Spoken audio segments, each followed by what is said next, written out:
Bem-vindos e bem-vindas ao NICE Webcast, uma das iniciativas da NICE Mulheres Empreendedoras. A missão da NICE Mulheres Empreendedoras nasce do forte sentimento de construir uma comunidade de líderes únicas e confiantes.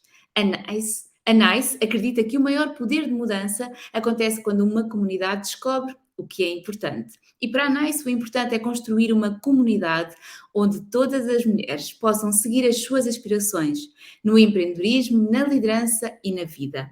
O meu nome é Vera Margarida Cunha e tenho o privilégio de conduzir este NICE Webcast, que nos dá a conhecer mulheres. Mulheres que generosamente partilham connosco as suas vidas, experiências, desafios e aprendizagens. Mas antes de passarmos a conhecer a nossa convidada de hoje, ficamos com o Minuto NICE. Informação que precisamos saber.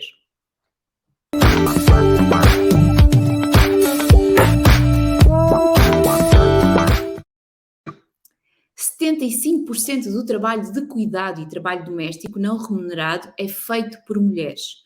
Lutar por uma união da igualdade significa uma união em que todas as mulheres, homens, raparigas e rapazes, em toda a sua diversidade, são iguais. Trata-se de um compromisso conjunto de todas as partes interessadas. A Estratégia para a Igualdade de Género 2020-2025 define uma visão, objetivos políticos e ações a fazer progressos concretos na igualdade de género na Europa e na concretização dos Objetivos do Desenvolvimento Sustentável. Algumas medidas estão já a ser colocadas em prática para equilibrar os deveres de cuidado e doméstico, nomeadamente assegurar que mulheres e homens recebem iguais salários pelo mesmo trabalho e por trabalho de igual valor, assegurar o funcionamento das regras da União Europeia sobre o equilíbrio entre a vida profissional e pessoal para homens e mulheres, melhorar ainda o acesso a cuidados infantis de alta qualidade e a preços acessíveis e outros serviços de cuidado.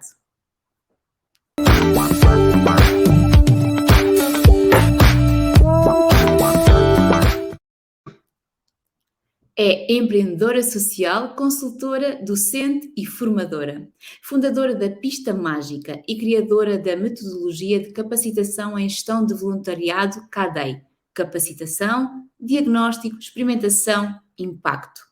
É licenciada em Antropologia e mestre em Ação Humanitária, Cooperação e Desenvolvimento. Desenvolveu trabalho e competências de voluntariado internacional em países como os Estados Unidos da América, Moçambique, Timor-Leste e Togo, para além do trabalho de voluntariado desenvolvido a nível nacional há mais de 30 anos. Trabalhou com organizações não governamentais, com as Nações Unidas e com a União Europeia. Como formadora e docente já chegou a milhares de voluntários, estudantes e profissionais. Publicou vários manuais na área do voluntariado e 3 livros: Sobreviver em Missão, Diário de Maio Luz, Pensamentos em Missão e Todos Temos Asas, mas apenas os voluntários sabem voar. Atualmente coordena a Rede Global de Liderança no Voluntariado, na Europa, na Associação Internacional para o Esforço Voluntário. É a nossa convidada de hoje e é a absolutamente incrível Sónia Fernandes. Olá, Margarida, isso foi muito forte, mas obrigada pelas palavras tão simpáticas. Fortes e verdadeiras, não é? Nós temos sempre que ser verdadeiras. Sónia, em primeiro lugar, muito obrigada por teres aceitado este convite e por estares aqui para partilhar um pouco também da tua experiência, da tua vida pessoal e profissional. E num primeiro momento eu gostava de te perguntar quando é que na tua vida e no teu percurso profissional tu sentiste que ser mulher fez ou faz ainda alguma diferença? Eu fui tarde, eu se calhar por volta dos 30 anos não consigo precisar, mas foi tarde que eu percebi a diferença de ser mulher. Eu sou muito ingênua por natureza e se calhar eu só percebi mesmo quando fui mãe. É curioso, não é um chavão, mas isso muda tanto a nossa vida que se calhar eu percebi concretamente no momento em que o meu primeiro filho nasceu e depois também a minha filha. E essa diferença é sentida mais ou menos em que circunstâncias, em que momentos? Onde é que se dá essa revelação, digamos assim? Se nós estamos a falar no feminino, é em contraposição com o masculino. Então eu sinto que a nossa liderança, e eu como empreendedora social, que é muito diferente ser mulher empreendedora social e ser homem, e muito por essa questão que eu estava com 2 filhos nos braços e sozinha a fazer não é, essa missão incrível para a vida, mas eu tive, e na altura a Pista Mágica, a associação que eu criei, tinha sido apenas há um ano, quando o meu primeiro filho nasceu, eu senti que eu tive que fazer tudo muito mais devagar, que eu tive que ser muito consciente de não fazer mais do que aquilo que a minha capacidade física e de trabalho me permitia. E pelo facto neste caso, de ser mulher, e há coisas que mesmo que eu tivesse um homem ao meu lado a fazer este trabalho de parentalidade, que ele também não poderia fazer, por exemplo, como amamentar. E isto não é uma queixa, isto não é um lamento, mas o facto de ser mulher, efetivamente, faz com que eu, como fui mãe aos 32, pela primeira vez, eu achava que tinha a mesma capacidade de trabalho antes de ser mãe. Então, acumulava ainda esta tarefa de ser mãe. Então, a minha capacidade de trabalho não é a mesma, ou ficava muito mais cansada, ou tinha que fazer menos trabalho. Sónia, a tua formação base em antropologia e eu gostava de te perguntar que relações é que, do teu ponto de vista e antropologicamente, existem efetivamente, aliás, quais são as relações que existem entre a antropologia e o género? Todas, porque nós na antropologia estudamos muito essas questões que são muito óbvias nas relações sociais e nas comunidades, não é? Os papéis do homem, os papéis da mulher, e devo dizê-lo que em grande medida esta minha consciência do género também vem muito da minha formação antropológica. Eu sei que tenho um acesso à informação e uma consciência dos papéis de género que me permitem, por um lado, compreender, para mim como pessoa, é muito importante eu perceber as coisas, eu compreender o porquê dos comportamentos das pessoas, o porquê de nós ainda estarmos neste nível de desigualdade de género, por exemplo, ou no acesso às mulheres, às mesmas oportunidades que os homens, e no caso aqui no empreendedorismo, que é a minha área. Perceber isso faz-me estar muito mais tranquila por um lado, e por outro, saber como agir de uma forma mais assertiva, porque nós não podemos, eu acho que mulher, eu depois de estudar o que é o feminismo, digo-me feminista, mas antes não diria, porque acho que ao feminismo nós associamos muito, se calhar, aquilo que é o machismo, não é? Então há o feminismo, se calhar, e ao feminismo. Então eu sinto muito feminista porque eu fui estudar o que é o feminismo, ainda que não me identifico com muitas feministas, numa lógica mais de reivindicação, muitas vezes de denegrir o que é o ser homem e o que é ser masculino. Eu acho que isso retira de nós essa parte feminina, também, porque somos nós que educamos os homens, não é? Isto, a antropologia também me deu muito esta consciência. Eu sou antropóloga, mas eu jamais iria fazer trabalho de terreno ou trabalhar numa comunidade como antropóloga, numa posição passiva apenas, por exemplo, de observadora, em termos de investigação, para uma comunidade onde se praticava, quando se pratique, por exemplo, a excisão e a fibulação feminina. Eu seria incapaz de ver uma violação de direitos humanos, ainda que seja uma prática, não é? Que se possa dizer que é uma tradição. Eu, como uma humanitária, eu, como uma ativista à minha maneira, não de ir para as ruas defender, eu, como antropóloga, consigo perceber as diferenças, mas ao mesmo tempo eu seria incapaz, porque trabalho nesta área da cooperação internacional, não é? Da defesa dos direitos humanos. Então, a antropologia deu muito uma consciência das coisas para saber agir e não julgar. Acho que isto é das questões mais importantes, é que nós não devemos julgar nem o masculino, nós nem devemos julgar outras mulheres que não são iguais a nós, mas nós devemos compreender todos e agir numa linguagem de comunicação e de ligação. Acho que isso é o mais importante, é compreender para agir e agir de uma forma que seja de integrar e não seja de julgar e de apontar o dedo. Essa postura, a mim, choca muito, porque por um lado tenho esta formação como antropóloga e por outro lado tenho esta formação na área da ação humanitária. Portanto, esta ideia de efetivamente saber, aceitar e compreender, mas agir é aquilo que do teu ponto de vista faz a diferença e pode trazer aqui algum tipo de mudança que é também necessária, mas que se fará sempre pela compreensão e não pela incompreensão. Sim, e eu sinto que agora estou preparada, aos 46 anos, para para intervir de uma forma assertiva para uma igualdade de género nas várias áreas, mas em particular na área do empreendedorismo social. Ainda há pouco estive a fazer, não é, digamos que era uma mesa redonda, que infelizmente só apareceram mulheres, e a falar do empreendedorismo no feminino.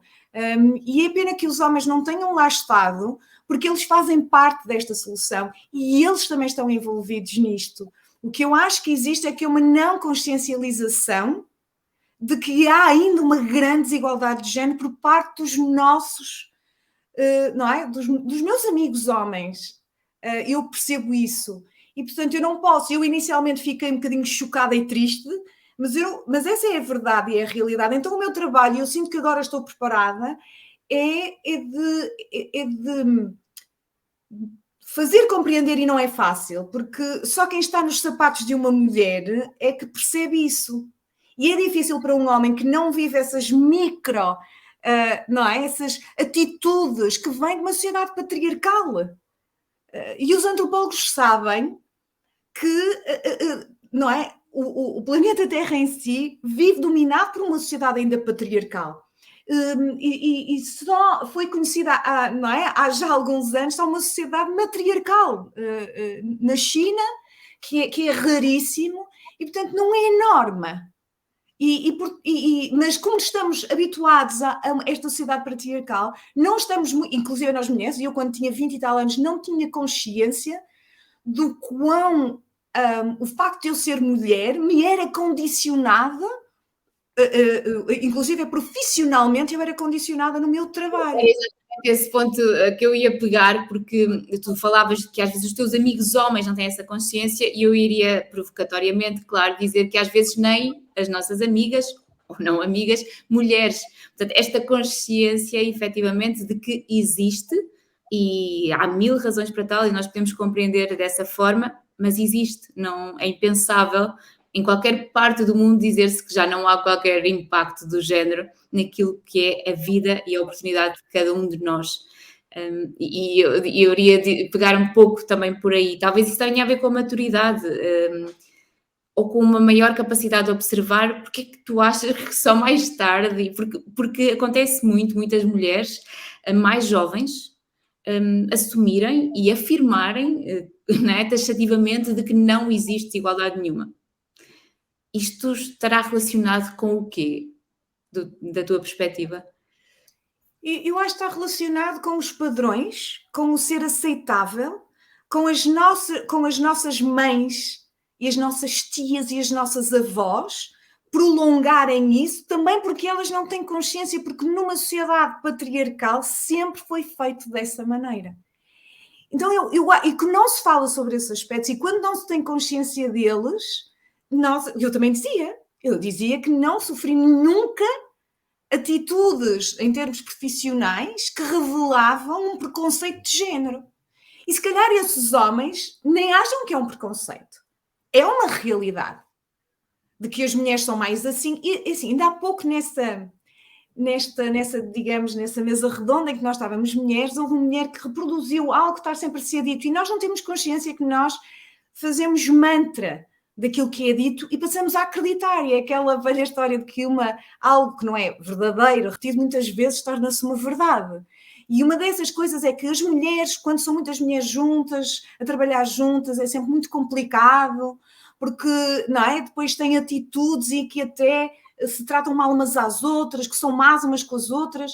E é este tipo de que nós... É como a efibulação, não é? A feminina, são as mulheres que prolongam esta tradição. E elas não percebem que estão a reproduzir aquilo que os homens criaram nessa comunidade, que é terrível. E, portanto, uma escala muito menor, obviamente, nós também, mulheres, não temos esta consciência. Porquê? Porque esta sociedade patriarcal foram os nossos pais, com quem nós, não é? Os nossos pais, os homens, não é? Nós temos-lhes muito respeito e fomos educadas que temos de ter respeito. E é coisas tão simples como ler histórias quando os nossos filhos vão dormir. Eu, quando comecei a ler as histórias aos meus filhos, para eles dormirem, eu deitei alguns livros fora.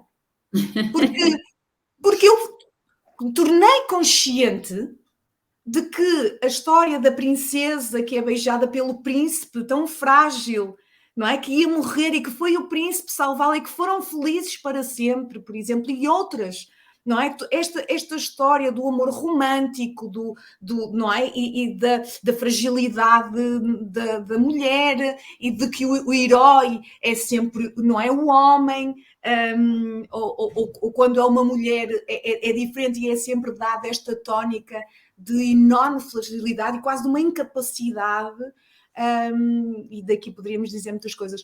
E eu própria percebi que a minha relação com o masculino e as dores que eu tive nesta relação com o masculino vinham não só do maior modelo masculino, não é? Que foi o meu pai, e dos meus tios e dos meus avós, com melhores e piores modelos, mas também destas narrativas, não é? Que nos contam desde que nós nascemos. Tu usaste uma expressão cima agora que foi tornei consciente e se calhar o segredo de alguma mudança que ainda é necessária é efetivamente este, é o tornar consciente. Por isso é que esta cada vez maior procura de desenvolvimento de estratégias, ações, iniciativas, redes que de alguma forma tornam conscientes e visíveis, mesmo para quem não quer ver esta realidade, podem efetivamente fazer a diferença, porque se nós assumimos que não existe necessidade absolutamente nenhuma e que estamos todos, afinal, com as mesmas oportunidades, então não precisamos fazer nada, não é? E, efetivamente.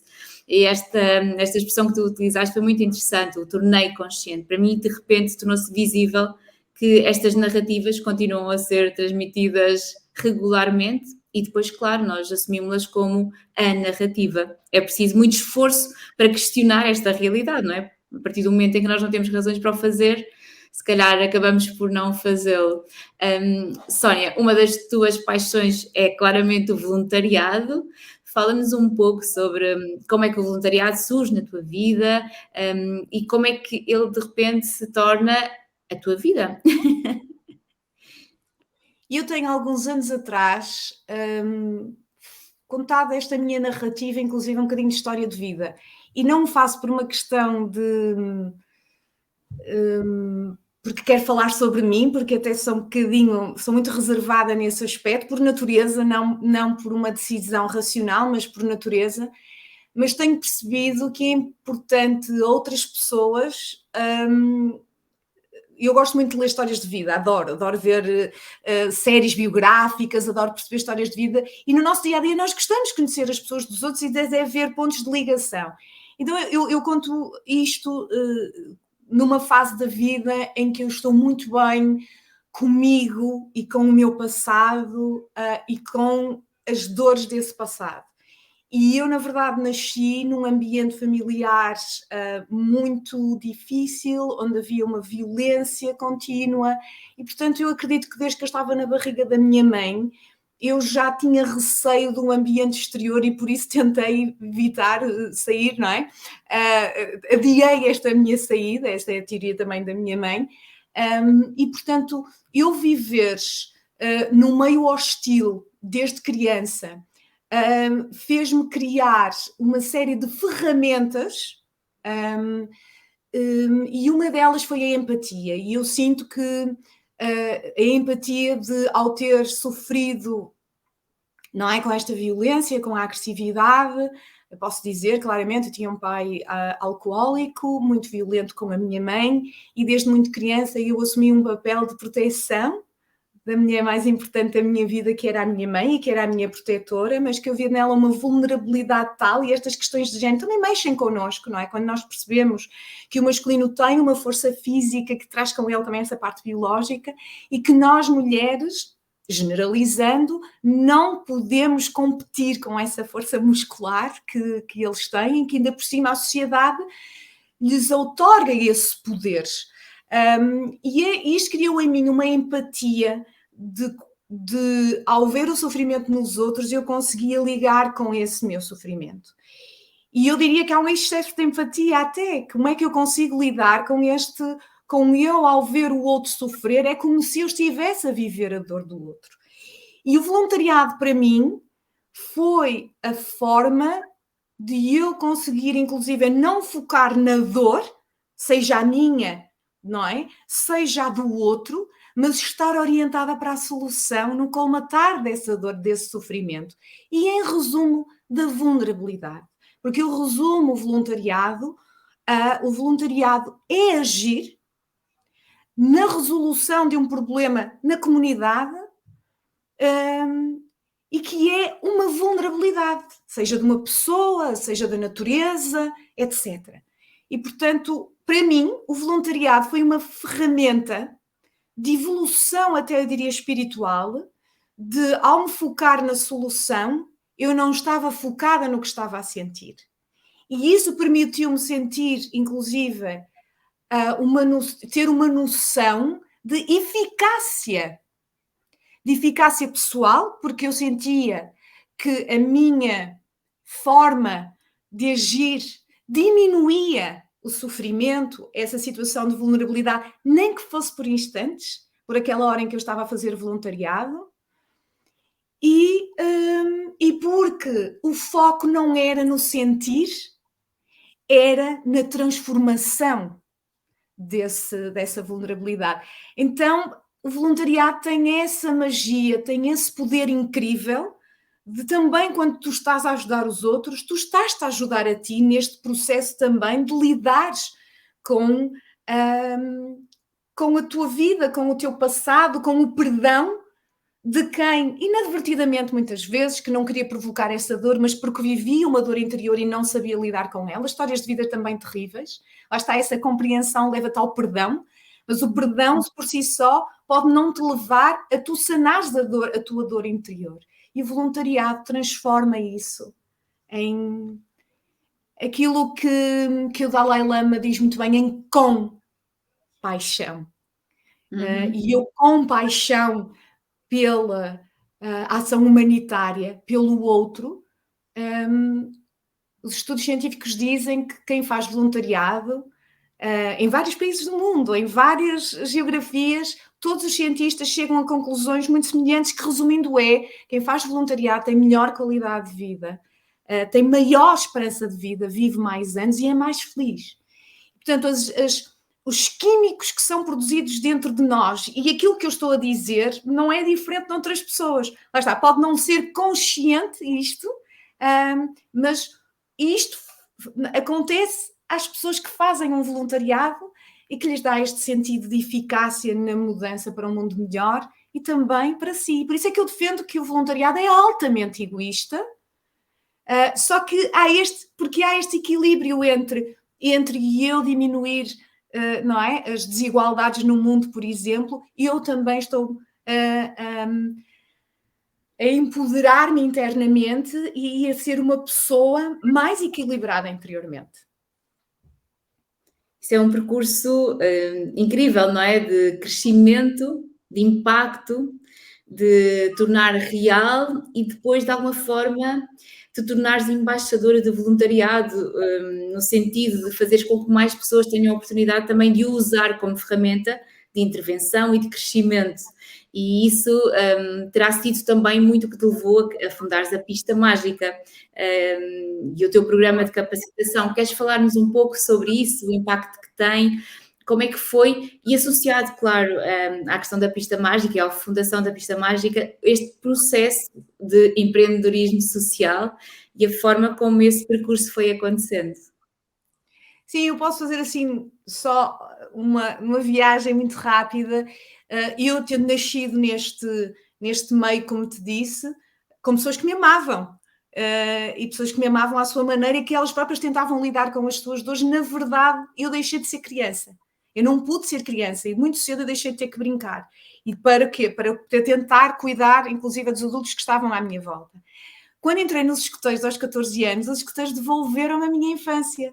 Porque nos escoteiros havia sempre momentos, não é? Há sempre momentos em que tu vais brincar, em que tu vais jogar.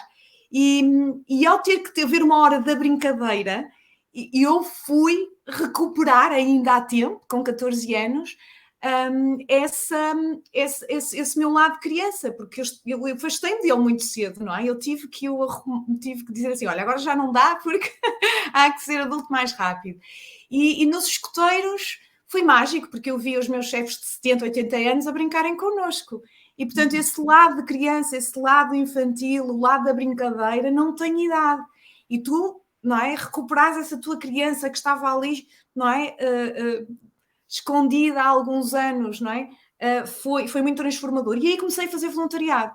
E lembro, houve um voluntariado de tudo aquilo que eu tive a explicar, e eu estava-me a lembrar dos momentos em que fiz voluntariado com crianças que estavam institucionalizadas, que foram retiradas à sua família, ou eram órfãs, mas que estavam institucionalizadas, e que nós levamos estas crianças a fazer, a acampar connosco, em que levamos e fizemos, foram para a praia, fizemos, como é que se chama, colónia de férias, e nós éramos autênticos cabides humanos por esta, não é? Por esta falta de afeto, de disponibilidade de pessoas para lhes dar afeto personalizado, e nós transformávamos-nos nisso para eles. Isso foi muito transformador para mim. Eu ia para casa e vinha reviver esses momentos, e lá está esta identificação com eles, porque eu podia ser uma delas, e esta identificação trouxe em mim um crescimento brutal na magia do voluntariado.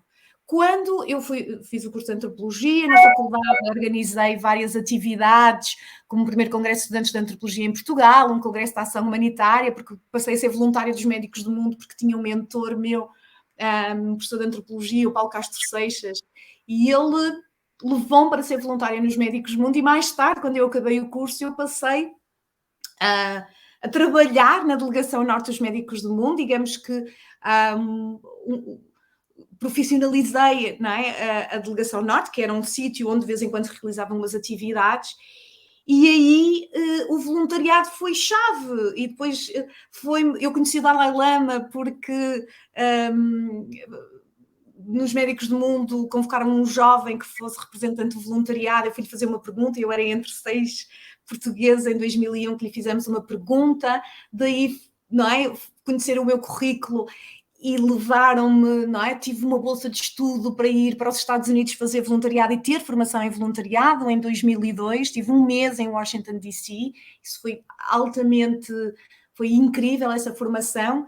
E depois, quando estava a fazer uma pós-graduação em gestão das organizações sem fins lucrativos, depois de já ter feito várias emissões internacionais e até uma formação em ação humanitária, eu comecei a escrever, a rascunhar o planeamento estratégico de uma associação. Eu decidi, eu vou querer criar uma associação. Eu sinto que está na hora, eu deveria ter 27, 28 anos nesta altura.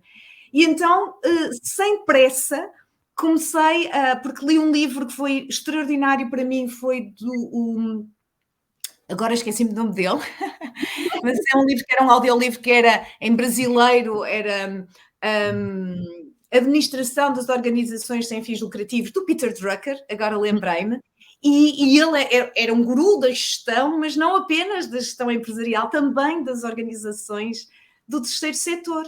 E foi transformador ler uma frase em que ele dizia: faça o que você já faz bem. Quando estás, não é, nesta construção, na criação de uma organização sem fins lucrativos, e eu ainda estava naquela fase da minha juventude em que eu estava a fazer cursos porque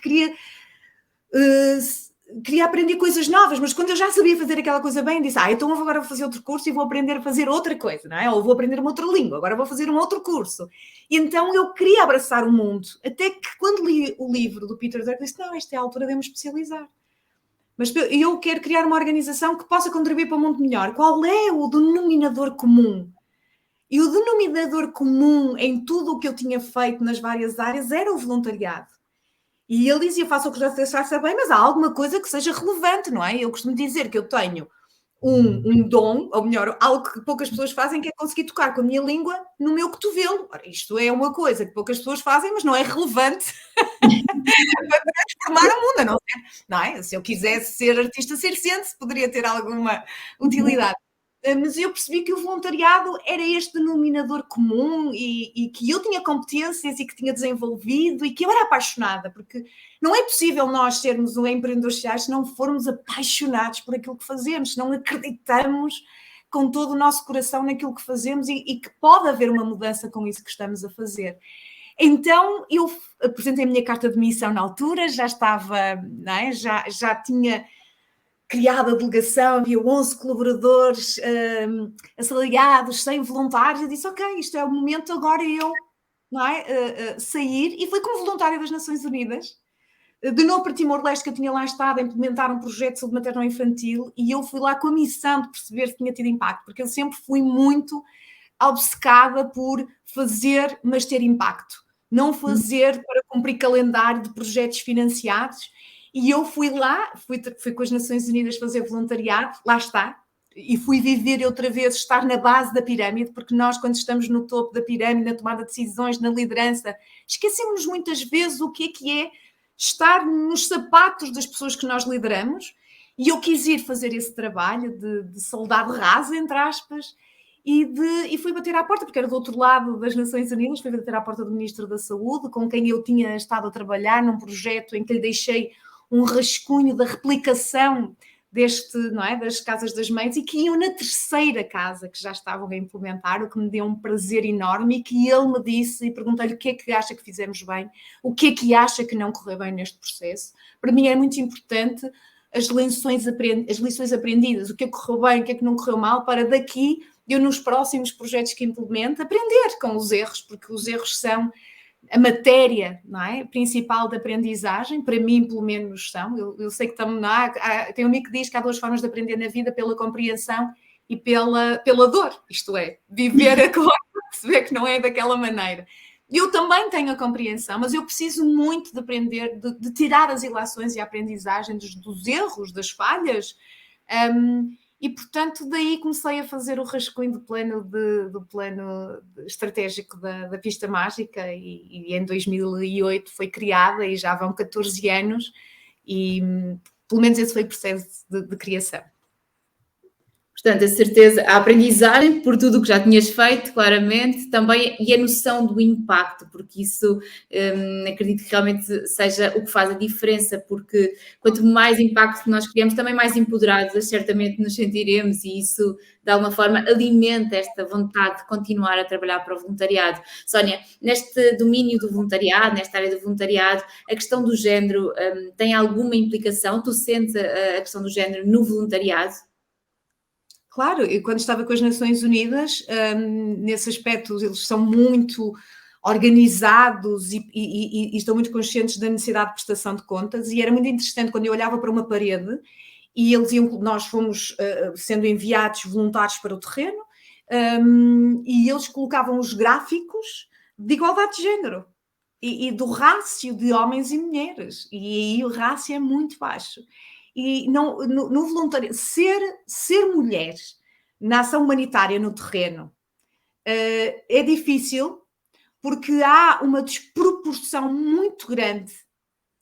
Há muitos mais homens no terreno, em missão, e não só no voluntariado, depois também em trabalho pago, e há uma desproporção muito grande. E isso é muito... Eu tenho algumas histórias muito engraçadas de quando estava em missão, porque lá está, e como antropóloga, e como já tinha estado em missões anteriores, eu vi muito estas questões também do género, e vi comportamentos aos quais eu não gostei nada. E, portanto, quando eu fui com as Nações Unidas, eu criei algumas estratégias para me defender como mulher. Eu lembro que uma pessoa, quando estava em missão, um homem muito meu amigo, e que eu aprecio muito, e que é muito consciente e muito respeitador das mulheres, ele disse uma coisa que me ficou. Ele disse: quando eu vou para a missão, a primeira semana, não é? Ele dizia que, por exemplo, as mulheres timorenses não lhe eram muito atrativas. Na segunda semana já começavam a ficar bonitas, na terceira semana, e na quarta elas já eram lindíssimas. E, portanto, o que é que ele estava a tentar explicar? Ele estava a tentar explicar que o seu lado biológico masculino e os seus impulsos, vamos dizer as palavras que são sexuais, à medida que o tempo passava, começavam a ficar muito estimulados. E eu, o que é que eu fiz? Eu masculinizei muito a missão, e isso foi algo muito, muito consciente, e eu percebi que eu queria ser o menos interessante possível para não estar muito no radar e não ser assediada. As Nações Unidas tinham um profissional no terreno em que tinha um gabinete em que era só exclusivamente para irmos lá fazer denúncias de assédio sexual. E isto diz muito.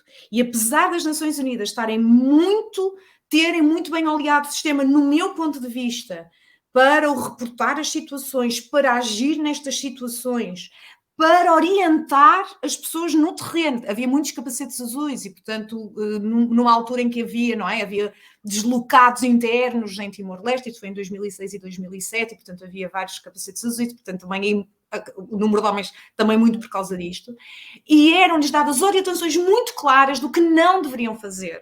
E há exemplos, agora não vale a pena estarmos a entrar aqui em detalhe, e mesmo assim haviam comportamentos que não eram nada adequados, e portanto isto e haviam pessoas de todo o mundo, vamos cá ver, não é? Nas Nações Unidas vão pessoas de todo o mundo, em que as questões de género, em muitas delas, não estão, não é? Há aqui, nós falamos em Portugal, e Portugal é um país incrível nesse aspecto, vamos, não é? Comparativamente com alguns colegas meus que estavam em missão.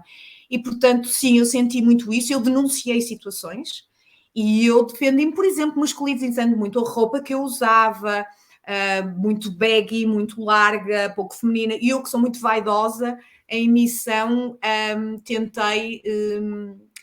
portanto, eu não estava a ser muito... até honesta com aquilo que eu sou, entre aspas, mas que é isso, que sou uma mulher feminina, mas era deliberado para me proteger. Não é? Porque a verdade é que nós, homens e mulheres, agora falava de uma forma geral, temos essa capacidade de adaptação muito grande, não é? E claramente, mas esse impacto acontece noutras circunstâncias. É engraçado essa questão da proteção, porque em muitos contextos que não tenham a ver com assédio sexual ou algo semelhante, nos fazem assumir efetivamente comportamentos diferentes, protetores. E isso até, por exemplo, relativamente ao erro, tu falavas do erro como uma ferramenta de aprendizagem, mas também é estudado, e há muitos estudos que evidenciam isso, que o medo de errar ou o impacto da falha é muito maior nas mulheres do que nos homens, e daí também o processo empreendedor, em muitas circunstâncias, ser mais aliciante para os homens e eles terem um bocadinho maior impulso para o fazerem do que as mulheres.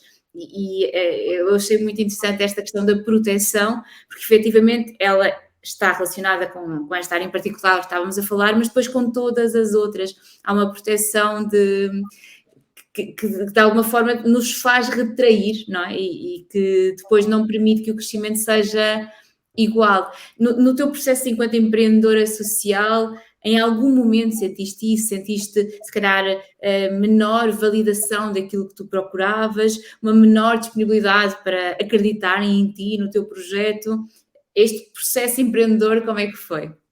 Sem dúvida, sem dúvida. Depois, às vezes, tu pensas, será que eu estou a ser justa com este homem que está a ter notoriamente uma atitude condescendente por eu ser mulher, ou ficar muito zangado porque eu tenho uma atitude de assumir claramente, não é? Quando um homem defende a sua causa e o seu projeto de empreendedorismo, ele é um homem seguro, é um homem assertivo. Se uma mulher o faz, é uma mulher arrogante. E o que eu sinto é que eu em determinadas circunstâncias, fui conotada de arrogante por assumir, por exemplo, a minha especialidade no voluntariado, os meus conhecimentos, por ser assintosa em alguns momentos em que eu percebi que estava a ser desrespeitada quando defendia um determinado aspecto. E o que eu sentia é que eu fui conotada de arrogante, porque isso não fica bem numa mulher. E nós, mulheres, também inconscientemente, se calhar, julgamos outras mulheres que têm uma atitude semelhante em determinado aspecto. Esta história para mim é muito forte, porque eu tive que defender um pitch e era um homem maduro, e isso era chave para eu conseguir ter um financiamento de um projeto na área da inovação social. E este homem, que eu tenho o máximo respeito, dificultou-me o acesso. Eu tive quase a desistir, porque eu fui muito defensora da causa, eu fui muito, lá está, se calhar percebi que a pessoa me estava a conotar como arrogante, e esta história para mim é uma história muito feliz, porque eu saí dessa reunião a chorar, porque me senti atacada na minha dignidade pessoal, quase que desisti, e não ter desistido marcou, inclusive, a Pista Mágica está numa fase em que se assume como organização de voluntariado e inovação, porque eu fui capaz de colocar o meu ego de lado, porque isto também é uma questão de ego, não é? Colocar o meu ego de lado, ajustar-me às regras dessa instituição, porque a questão é que eu tinha que eu vivi o dilema que é entre eu ser uma mulher que vai ali e que se assume como poderosa, entre aspas, não é? Esta mulher que vai e que tem à vontade e que vai defender a sua causa, no entanto, cumprir as regras que a sociedade neste momento tem e que eu tenho que respeitar. E depois, mais tarde, eu pude-me assumir nesse empoderamento feminino. Na apresentação, eu assumi esse empoderamento feminino na mesma, mas tive cuidado em não usar determinadas frases, determinadas palavras que poderiam ser analisadas, foi como foi dito, é que isto pode ter uma interpretação, e eu senti que a minha liberdade, inclusive, de expressão, estava a ser, não é, colocada em causa. E esse projeto foi para a frente e conseguimos, e essa pessoa, mais tarde, pediu-me desculpa, e eu voltei a chorar por emoção, mas na altura não foi enfrentar a pessoa porque não quis dar parte fraca, e foi esta capacidade também, que é isto, os homens, este pedido de desculpa tem muita força também para nós como mulheres, não é? E portanto eu também tive que explicar que este meu lado teso, isto é, uma mulher onde há muitos mais homens, tem que ser muito tesa no sentido de levar a sua avante e não desistir. Isso não é um comportamento masculino, isso é um comportamento de resiliência, isso é um comportamento de ir à luta e estar com o foco no impacto que tu queres criar. Então, para mim, este também é uma forma de lidar muito com o masculino e de curar com o masculino, de que também o masculino reconhece o seu erro e ele próprio foi educado, uma pessoa, não é? Foi educado neste mundo patriarcal em que ele estava muito convencido daquilo e que ele disse que teve um erro de julgamento e que estava no mau dia e que eu não tinha que... Isso para mim é poderosíssimo e eu tenho uma profunda admiração por esta pessoa, uma profunda admiração por esta pessoa, por isso e pelo resto, porque nós também somos condicionados não é? Pelo mundo em que nascemos, pela educação. Claro, é a questão da compreensão de que falavas logo no início, não é? A compreensão em relação aos outros e, neste caso, desta história, a compreensão daquela pessoa, do que ela impactou em ti e, portanto, a partir da compreensão também o reconhecimento de um erro e a tentativa de o ultrapassar, de o resolver, não é?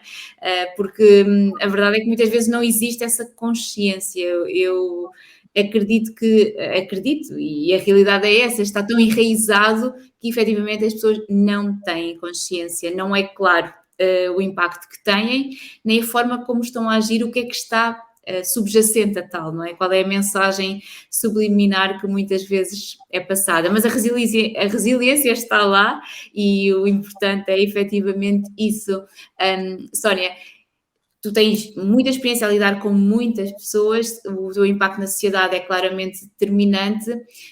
Nunca tiveste vontade de fazer nenhum projeto de voluntariado ou já fizeste um projeto de voluntariado que de alguma forma estivesse relacionado com a questão do género ou que trouxesse essa mais-valia e esse impacto? Fala-nos um bocadinho sobre ele. Sim, e cada vez mais, era isso que eu estava a dizer há pouco, eu sinto-me muito impelida no empoderamento feminino. Agora que lá está, a maturidade trouxe uma maior consciência, não é? De todos, não é? De muitos aspectos que eu não tinha. Esta também relação de compreensão. Eu tenho um filho, rapaz, e isto dá-nos uma perspectiva também muito clara, não é? A compreensão do masculino e não o julgamento, e portanto o perceber e o estar na situação, para mim é extremamente importante, e eu sinto que estou preparada também por isso, porque lá está, não ser uma atitude de apontar o dedo, mas uma atitude de compreender para agir. E eu quero muito, ainda não temos nada muito, não tive nada específico, quer dizer, agora começo a fazer alguns convidam para falar sobre esta questão do empreendedorismo no feminino e vou falando mais sobre isso e quero muito entrar,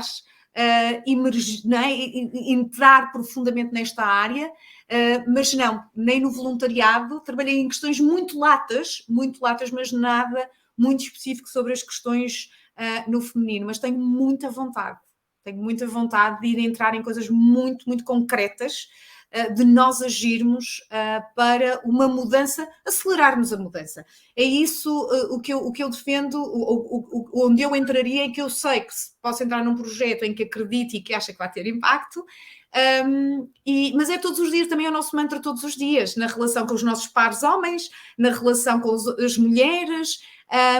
E uma das coisas, da última vez que estávamos a falar, a Liliana, da Iris, onde eu estava, ela disse uma coisa muito importante, que é, nós também temos que ter esta capacidade de, quando virmos que há atitudes menos até assertivas, que nós próprias mulheres não temos, também empoderarmos as outras mulheres, nós também dizemos, olha, se calhar isso nós estamos a contribuir para a narrativa, se calhar não devemos continuar a dizer isso dessa maneira. E isso, lá está, torna consciente que realmente, então eu estou a dizer isto, mas eu nem reparei que eu estou a eternizar uma ideologia, até uma visão de género completamente distorcida e que não vai ao encontro da realidade.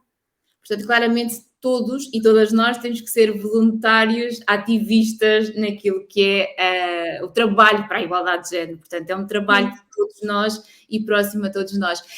Sónia, o que é que tu gostavas de ter aprendido mais cedo em relação à igualdade de género? Olha, se calhar aquilo que eu consigo com os meus filhos. Lamentavelmente eu não tive adultos que tivessem isso presente e consciente. E, lamentavelmente, não estou a julgá-los, obviamente, era uma outra fase de desenvolvimento até humano. Eu que tivesse mais consciência, ter estado mais alerta e terem-me sido dados alguns sinais, até para conseguir agir de uma forma mais assertiva. E às vezes nós ficamos, lá está, zangados com determinados comportamentos, achamos que estamos a ser colocados de parte, e são só o tal eternizar de mentalidades e de perspectivas completamente desajustadas da realidade. Eu acho que se tivesse acesso era isso, a estar atenta a essas até microagressões, às vezes, ou comportamentos, isso seria chave para mim. Muito bem, vamos passar agora à segunda parte da nossa entrevista, o momento Nice Q&A.